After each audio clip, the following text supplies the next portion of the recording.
Somewhere in America right now, a 62-year-old man is doing math he never expected to do. Not the math of how much he can retire with, but the math of how many more years he'll need to keep working. He did everything he was told to do. He worked hard, he paid his bills on time, and somehow he's sitting at his kitchen table wondering if retirement, the thing he spent 40 years working toward, might not actually happen for him. He's not alone. Right now, millions of Americans are quietly asking the same question. Did I do something wrong? Or did the rules change without anyone telling me? What if the biggest risk to your retirement isn't what you've been told it is? Stay with me, because by the end of this video, the picture is going to look very different than it does right now.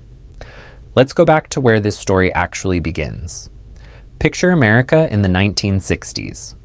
A man works for the same company for 35 years, and when he retires, a monthly check arrives for the rest of his life, funded entirely by the company he worked for. Think of it like a retirement escalator. You just had to stand on it, and it carried you upward, year after year, almost automatically. Back then, a single income could support an entire household. A modest home was within reach on one paycheck. Retirement wasn't a puzzle. It simply arrived. That escalator felt permanent. It wasn't. So what changed? Here's the surprising part. There was no single event, no dramatic headline. Imagine a bridge where a single plank was quietly removed every few years. Each missing plank on its own seemed small enough to step over. But decades later, that bridge looks completely different than the one your parents walked across.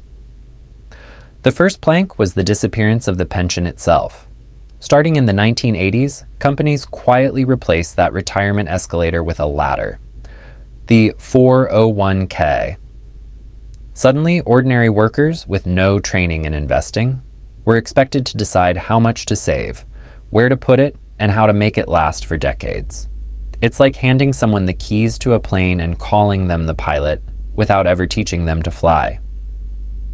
Then came inflation, money that quietly shrinks. Think of it like a leaking bucket. You keep pouring money in, but a little keeps leaking out every year. Stretch that leak across 30 or 40 years, and the bucket that once looked full barely covers what people expected. At the same time, something wonderful was also working against people. Longer life expectancy. Imagine packing a backpack for what you think will be a 3-day hike, but the hike quietly stretches to 10 days. The backpack didn't get bigger. The hike got longer. People are living longer than ever, and that means retirement savings have to stretch further than any previous generation ever planned for. Then there's Social Security, one of the most misunderstood pieces of the puzzle. Many assume it's a personal savings account with their name on it. It isn't. Think of it more like a shared community pot, where today's workers fund today's retirees. It was only ever meant to be one support beam among several. But as pensions vanished, that single beam quietly became the beam holding up the entire house. Healthcare costs tell a similar story.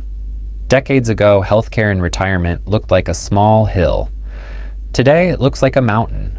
Premiums, medications, long-term care, all climbing faster than wages. Most people budget carefully for groceries and travel in retirement, but very few budget accurately for this mountain. Add to that ordinary debt, student loans, car payments, mortgages that followed people into their 50s and 60s. Think of it as a heavy stone placed in that already stretched backpack. And lifestyle inflation, where a raise quietly gets absorbed into a slightly bigger home or a nicer car instead of into savings.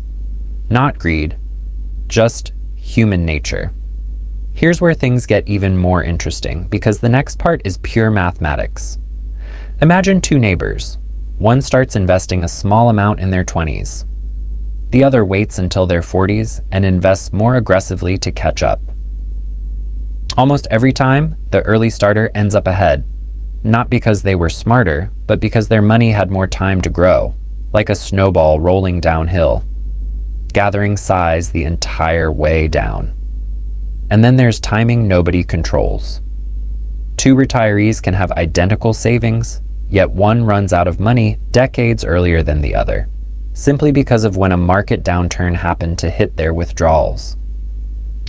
A storm early in a road trip changes the whole journey.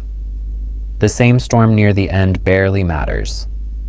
So here we arrive at the center of the story, the truth that ties every piece together. It would be easy to blame the government. It would be easy to blame the economy. But the real truth is this: the retirement system changed faster than people's financial habits could adapt to it. Pensions disappeared over roughly one generation. Life expectancy stretched.